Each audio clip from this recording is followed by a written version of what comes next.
रामपुर नाम का एक गांव था जहां पर धनराज नाम का एक आदमी रहता था। धनराज के पास ना तो बहुत धन थी और ना ही वह कहीं का राजा था। वो एकदम बेवकूफ किस्म का आदमी था और साथ ही बेरोजगार भी था। गांव में उसको जहां जो काम करने को मिल जाते वही काम कर लेता था। उसके घर में बस उसकी एक बहन थी और दोनों के माता पिता बचपन में ही गुजर गए थे। एक दिन धनराज की बहन मंजू उसके पास आकर कहती है, क्या बात है भैया, सुबह से देख रही हूँ आप दरवाजे के बाहर घूरे जा रहे हो और कभी इधर कभी उधर जाकर कुछ देखते हो।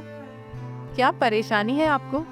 अरे मंजू, मैं तुझे क्या बताऊं, वो रामचंद्र पकौड़े वाला है ना। अरे 3 दिन पहले मैंने उससे कहा कि मुझे अपनी दुकान पर कुछ काम दे दो, तो उसने कहा कि अच्छा तुम्हें काम चाहिए। अरे जिस दिन सूरज पश्चिम से निकलेगा ना, उस दिन मैं तुम्हें काम पर रखूंगा। हाँ तो 3 दिन से देख रहा हूँ कि सूरज कब पश्चिम से निकलेगा, तो मैं जाकर उसे बोलूं कि अब मुझे काम पर रख लो। अपने भैया की बात सुनकर मंजू को तो चक्कर ही आने लगते हैं। वह चिड़चिड़ा हुए कहती है, क्या भैया, आप ही लोग आपको आपकी बेवकूफी के चक्कर में इतना खरी खोटी सुनाते हैं, लेकिन आप पर तो कुछ भी असर नहीं होता है। आप अपनी ही धुन में रहते हो बस। अरे सूरज भी कभी पश्चिम से निकलता है। क्या क्या, तो फिर उसने मुझसे ऐसा क्यों कहा? क्योंकि उसे आपको काम पे रखना ही नहीं है। अब ये सब छोड़िए, आज मेरे साथ चलिए। इंदु मैडम ने आपको कुछ काम से बुलाया है। चलो फिर चलते हैं। असल में मंजू एक घर में काम करने जाती थी और उस घर की मालकिन का नाम था इंदु मैडम। सब उन्हें ऐसे ही बुलाते थे। इंदु मैडम काफी गुस्से स्वभाव की थी और सभी लोग उनसे बहुत डरते थे। मैडम के पास पहुंचकर मंजू उनसे कहती है, मैडम मैं अपने भाई को यहाँ ले आई, आपको इनसे कुछ काम था ना? हाँ हाँ, आओ आओ धनराज, बहुत सुना है तुम्हारे बारे में गांव वालों से। क्या क्या सच में गांव वाले मेरे बारे में इतनी बातें करते हैं इंदु मैडम? अब मैं हूँ ही इतना सीधा और अच्छा। अपने भाई की बात सुनकर मंजू उसे चुप कराने लगती है। अरे भैया, ये आप क्या बोल रहे हैं? वैसे इंदु मैडम, आपको हमसे क्या काम था, ये तो आपने बताया ही नहीं। हाँ, दरअसल धनराज, मैं तुमसे शादी करना चाहती हूँ। इंदु मैडम की बात सुनकर मंजू और धनराज दोनों हैरान रह जाते हैं। क्या आपको मुझसे शादी करनी है? पहली बार किसी लड़की ने मुझसे ऐसा कहा है। धनराज, यह बिल्कुल सच है, मुझे वाकई में तुमसे शादी करनी है। मगर आपको मेरे भैया से शादी क्यों करनी है? इसके पीछे जरूर कुछ कारण होगा। अरे इसके पीछे तो एक ही कारण हो सकता है। मंजू जरूर यह मुझे बहुत पसंद करती होगी और मुझे छुप छुप कर भी देखती होगी। धनराज की ऐसी बातें सुनकर इंदु गुस्से में कहती है, नहीं, ऐसा कुछ भी नहीं है। वो तो बस मुझे अपने भाइयों से प्रॉपर्टी छीननी है। क्या इसका क्या मतलब है इंदु मैडम? वह दरअसल मेरे 2 भाई हैं, मगर वह दोनों मुझसे छोटे हैं और साथ ही साथ सौतेले भी। इसलिए उनका मेरे पिता की प्रॉपर्टी पर कोई हक नहीं होना चाहिए। लेकिन उन दोनों की मुझसे पहले ही शादी हो चुकी है और वह प्रॉपर्टी हड़पने की पूरी फ्रैक में है और मेरी शादी नहीं हुई। इस वजह से मुझे प्रॉपर्टी नहीं मिल पा रही है। क्या मगर शादी का प्रॉपर्टी से क्या लेना देना? मेरे पिता मरने से पहले प्रॉपर्टी के कागजात पर यही लिख कर गए थे कि प्रॉपर्टी सिर्फ मुझे तभी मिलेगी जब मैं शादी करूंगी, क्योंकि मैं एक लड़की हूँ और उनके हिसाब से एक लड़की अकेले प्रॉपर्टी नहीं संभाल पाएगी। और इससे पहले कि मेरे भाई मेरी प्रॉपर्टी भी हड़प ले, मुझे शादी करनी पड़ेगी। पर हमसे शादी करेगा कौन? सब आपसे इतने डरते जो हैं। क्या? मेरा मतलब कि इतनी जल्दी अच्छा लड़का ढूंढना मुश्किल ही है ना? हाँ, और इसलिए मैं धनराज से शादी करूंगी और एक बार मुझे प्रॉपर्टी मिल गई तो मैं इसे तलाक दे दूंगी। और चिंता मत करो, मैं तुम लोगों को इसके लिए 20,000 भी दूंगी। क्या 20,000 सिर्फ शादी का नाटक करने के लिए मुझे मंजूर है? अरे पर भैया। पर क्या मंजू, अरे ये कितना अच्छा मौका है, मुझे मंजूर है इंदु जी। धनराज इंदु की बात मान जाता है और शादी करने के लिए तैयार हो जाता है। इसके बाद वह और मंजू वहां से चुपचाप चले जाते हैं। लेकिन उनके जाते ही इंदु जोर जोर से हंसने लगती है। यह बेवकूफ धनराज, इसे तो भनक भी नहीं है कि शादी का नाटक करने के बाद इसे 20,000 नहीं मिलने वाले, बल्कि यह जाएगा सीधा जेल के अंदर। फिर क्या था, कुछ ही दिनों में इंदु और धनराज की शादी तय हो जाती है। लेकिन इस बात से सारा गांव हैरान था कि इंदु मैडम धनराज जैसे घनचक्कर आदमी से शादी करने के लिए तैयार क्यों थी। यहाँ तक कि मंजू को भी कुछ गड़बड़ लग रही थी, मगर वह कुछ कह नहीं सकती थी क्योंकि धनराज किसी की सुनने को तैयार ही नहीं था। एक दिन जब सुबह सुबह मंजू उठती है और घर के बाहर झाड़ू लगाने जाती है, कितनी धूल मिट्टी आ गई है आंगन में। लगता है कल रात बहुत तेज हवा चली थी। अचानक से मंजू का ध्यान जाता है कि दरवाजे पर एक चिट्ठी पड़ी थी। मंजू चिट्ठी उठा लेती है और धनराज को आवाज लगाती है। देखो भैया, कोई घर के बाहर चिट्ठी छोड़कर गया है, वह भी आपके नाम की। क्या चिट्ठी? वो भी मेरे नाम की भला? ये कैसे मुमकिन है मंजू? क्या क्यों मुमकिन नहीं है भैया? अरे सारा गांव जानता है कि मैं 5वीं फेल हूँ। अरे मुझे तो पढ़ना आता ही नहीं है, फिर भला कोई मुझे चिट्ठी क्यों लिखेगा? उफ भैया, क्या पता जिसने भेजी हो उसे उम्मीद हो कि आपके घर परिवार में कोई तो पढ़ा लिखा होगा। खैर, शायद इसमें कुछ जरूरी बात लिखी हो, वरना कोई हमें चिट्ठी क्यों ही भेजेगा। रुकिए, मैं अभी इसे पढ़ती हूँ।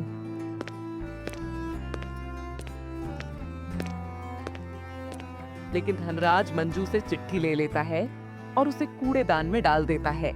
अरे क्या तुम भी मंजू? तुम तो जानती हो सारा गांव मुझे हमेशा बेवकूफ बनाने के पीछे पड़ा रहता है। जरूर ये भी किसी ने जानबूझ के भेजी होगी मुझे परेशान करने के लिए। अरे तुम ये सब छोड़ो और मेरी शादी की तैयारियां करो। आज मेरी शादी है मंजू। क्या भैया? अरे ये नकली शादी है, नकली। और मुझे तो उस इंदु मैडम पर बहुत शक है। अरे कितनी चालाक है वह। मुझे तो लगता है कि वह आपको बेवकूफ बनाकर आपसे अपना मतलब भी निकलवा लेगी और आपको पैसे भी नहीं देगी। क्या मंजू, तुम ये कैसी नकारात्मक बातें कर रही हो? अरे थोड़ा सा सकारात्मक बनो। मैं तो यहाँ से जा रहा हूँ। इतना बोलकर धनराज घर से बाहर निकल जाता कि तभी उसे उसकी बचपन की दोस्त पीहू मिलती है। अरे धनराज, कहाँ जा रहे हो? अरे पीहू, तुम कितने समय बाद दिखी हो? कहाँ थी? अब तक बस पढ़ाई लिखाई में व्यस्त रहती थी। तुम तो जानते हो ना, मुझे टीचर बनना था। हाँ तो बन गई क्या तुम टीचर? हाँ, बन गई। पास के गांव के ही एक स्कूल में पढ़ाती हूँ। वैसे वो छोड़ो, देखो मैं तुम्हारे लिए हलवा बनाकर लाई हूँ। अरे वाह, तुम्हें अब तक याद है कि मुझे ये हलवा बहुत पसंद है। तुम ही मेरी इकलौती अच्छी दोस्त हो पीहू। हाँ, वो तो मैं हूँ। धनराज, वैसे सुना है तुम शादी कर रहे हो? हाँ पीहू, मगर एक राज की बात बताऊं, किसी को बताना मत। ये तो बस नकली शादी है। धनराज आगे कुछ बोलता, इससे पहले ही मंजू वहां दौड़कर आ जाती है और घबराते हुए अपने भैया से कहती है, अरे भैया, ये देखो इस चिट्ठी में क्या लिखा है। लगता है तुम व्यस्त हो।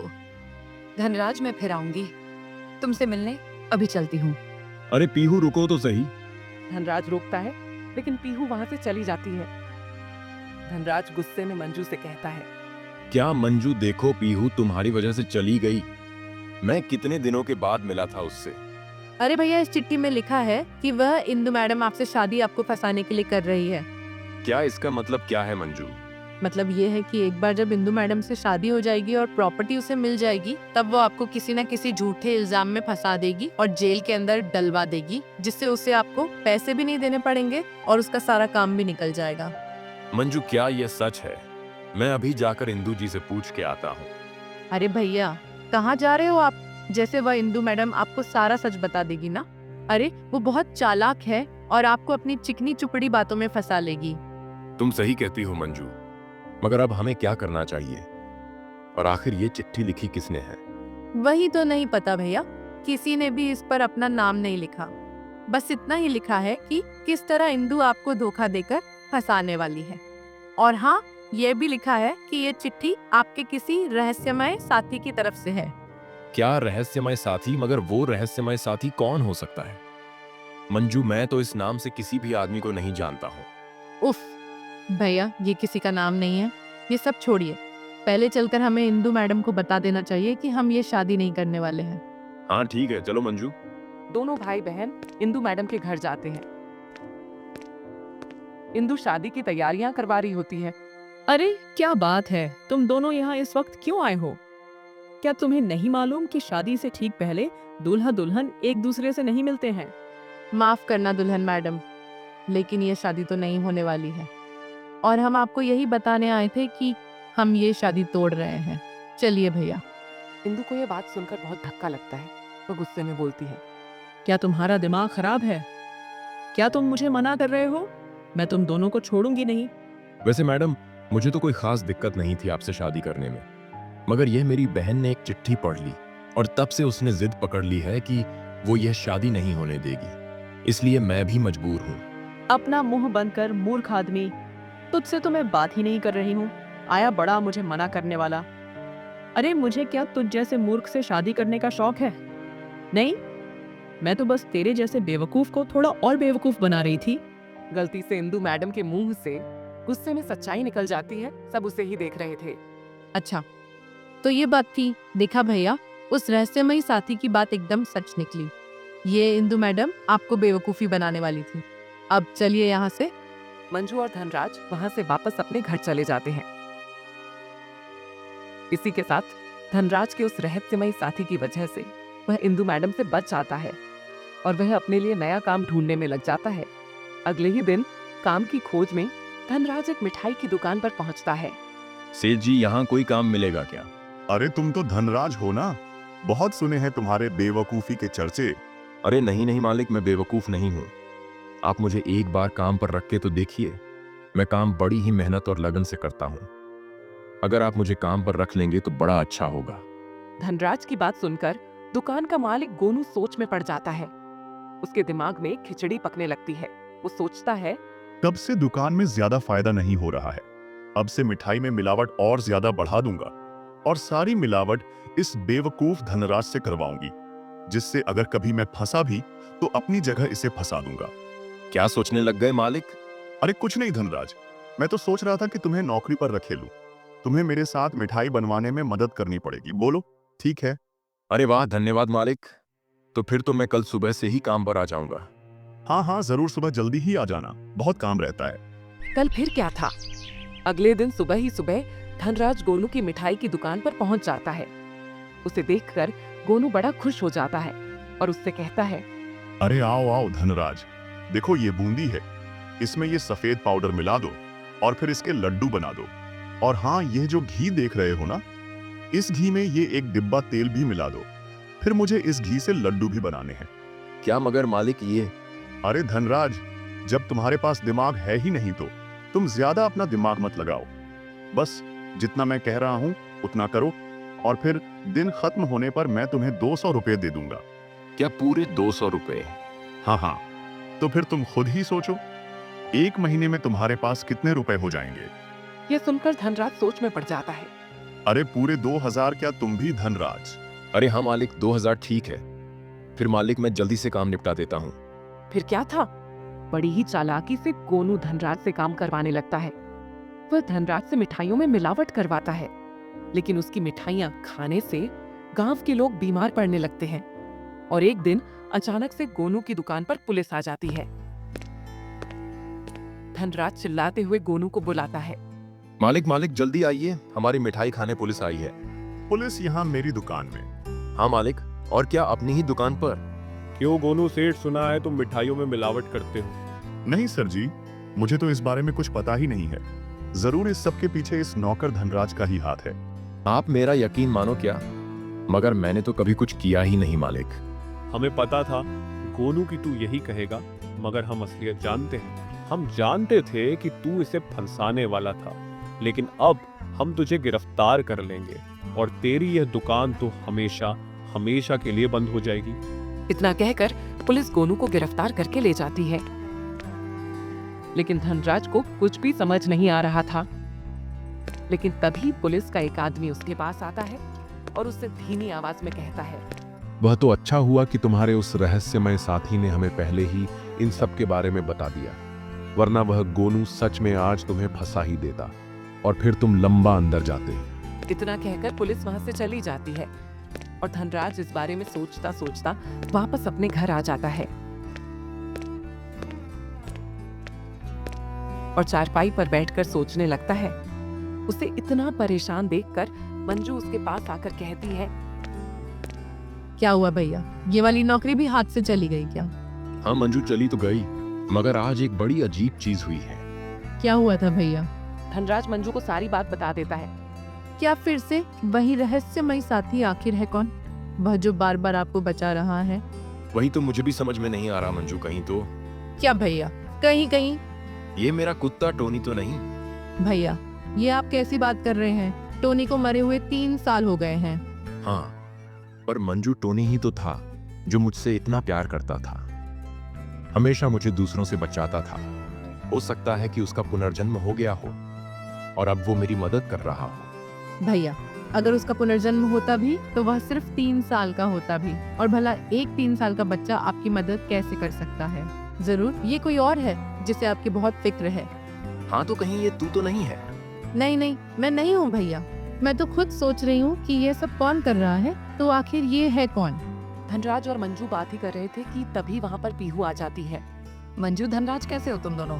अरे पीहू दीदी, आइए आइए, मैं अभी आपके लिए चाय बना कर लाती हूँ। अरे नहीं नहीं, रहने दो मंजू। वो दरअसल मैं ये कहने आई थी कि अब इसी गांव के एक स्कूल में मुझे टीचर की नौकरी मिल गई है, तो अब मैं कहीं दूर नहीं जाऊंगी। अरे ये तो बहुत अच्छी बात है पीहू। अब तुम आराम से अपने गांव में ही रहो और जल्दी से एक अच्छा सा लड़का देखकर उससे शादी कर लो। धनराज की बात सुनकर पीहू चुप हो जाती है। कुछ देर के बाद वो कहती है, वैसे तुम बताओ, तुम्हारा अब शादी का क्या विचार है? अब जब तुम्हारी शादी इंदू से नहीं हो रही तो फिर किससे करोगे? ये तो मालूम नहीं पीहू, देखते हैं जैसी ऊपर वाले की मर्जी। मंजू पीहू से कहती है, ये लीजिए दीदी, चाय पी लीजिए। अच्छा, इस बैग में क्या है? ये तो मेरे क्लास में जो बच्चे हैं उनकी कॉपियां हैं, इन्हें मैंने आज चेक कर लिया है। अब कल बच्चों को वापस करूंगी। ओ, लगता है आप अपना काम बहुत मन से करती हैं। काफी मेहनत का काम होगा ना? हाँ, पूछो मत बच्चे, इतनी गलतियां करते हैं। कितनी जगह तो मुझे सही जवाब लिखना पड़ा है। ऐसा तो होता ही है। खैर, अब आप आराम से चाय पीजिए। लाइए, आपकी कॉपियां मैं संभाल कर अंदर रख देती हूँ। जब आप जाने लगोगी तो उठा लीजिएगा। हाँ हाँ, क्यों नहीं। मंजू बहुत चालाकी से पीहू से उसकी कॉपियां ले लेती। अंदर जाकर पीहू वह चिट्ठी निकालती है। धनराज के नाम से आई थी। मंजू चिट्ठी में लिखी हुई लिखावट को पीहू की कॉपी से मिलाने लगती है और जिसका मंजू को शक था वही होता है। यह दोनों लिखावट तो एकदम एक जैसी है। मतलब भैया का वह रहस्यमयी साथी और कोई नहीं बल्कि पीहू दीदी है। हाँ, तुमने बिल्कुल ठीक कहा मंजू। पीहू की आवाज सुनकर एकदम चौंक जाती है। वह पीछे मुड़कर देखती है तो हैरान रह जाती है क्योंकि उसके पीछे पीहू खड़ी थी। मंजू, तुम्हें तो सच का पता चल गया है, लेकिन तुम धनराज को कुछ बताना नहीं। मैं नहीं चाहती कि उसे सच पता चले। मगर क्यों पीहू दीदी, आपने ये सब क्यों किया? क्योंकि मैं बचपन से ही धनराज को बहुत पसंद करती थी और सब लोग हमेशा उसका मजाक उड़ाते थे। मुझे यह सब बिल्कुल अच्छा नहीं लगता था। मुझे लगता था कि समय के साथ वह समझदार हो जाएगा, लेकिन ऐसा कुछ भी नहीं हुआ।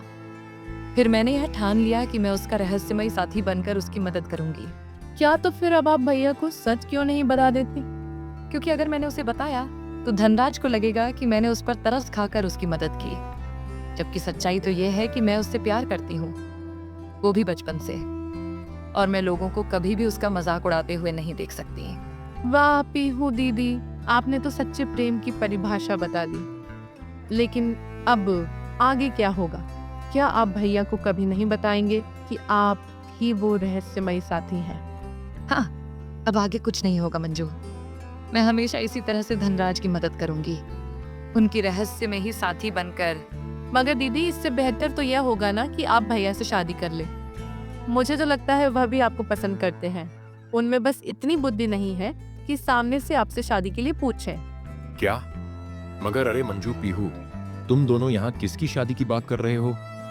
मैं कब से तुम लोग का वहां बाहर इंतजार कर रहा हूँ। देखो ना, चाय भी ठंडी हो गई। ओहो भैया, मैं अभी चाय गर्म करके लाती हूँ, तब तक आप पीहू दीदी के साथ बैठकर उनसे बातें करो। फिर पीहू चाय गर्म करने चली जाती है और पीहू धनराज से बातें करने लगती है। वो दोनों बचपन के दोस्त थे और जब वह बातें करने बैठते थे तो उनकी बातें कभी खत्म ही नहीं होती थी। उन्हें इतना खुश देखकर पीहू बोल ही देती है, भैया क्यों ना आप पीहू दीदी से शादी कर लो? वो कितनी अच्छी है क्या? मगर भला पीहू मुझसे शादी क्यों करेगी? वो तो कितनी अच्छी पढ़ी लिखी लड़की है और मैं ठहरा अनपढ़ गधा। अरे नहीं नहीं धनराज, ऐसा मत कहो, तुम बहुत अच्छे हो। इस पूरे गांव में तुम्हारे जितना सीधा और सरल आदमी कोई नहीं है। क्या इसका मतलब यह है कि तुम भी पसंद करती हो पीहू मुझे? हाँ, वो भी बचपन से धनराज। मुझे तो यकीन ही नहीं हो रहा पीहू, ये तो बिल्कुल एक सपने के जैसा है। अरे अगर तुम मुझसे शादी कर लोगी तो मुझे जीवन में और क्या चाहिए फिर? हाँ हाँ, मैंने तो 2 साथियों को मिलवा दिया, तो अब देर किस बात की? भैया आप दोनों जल्दी से शादी कर लो। फिर क्या था, पीहू और धनराज 1 महीने के अंदर ही शादी कर लेते हैं। और धनराज की रहस्यमयी साथी जिंदगी भर के लिए धनराज के साथ निभाती है।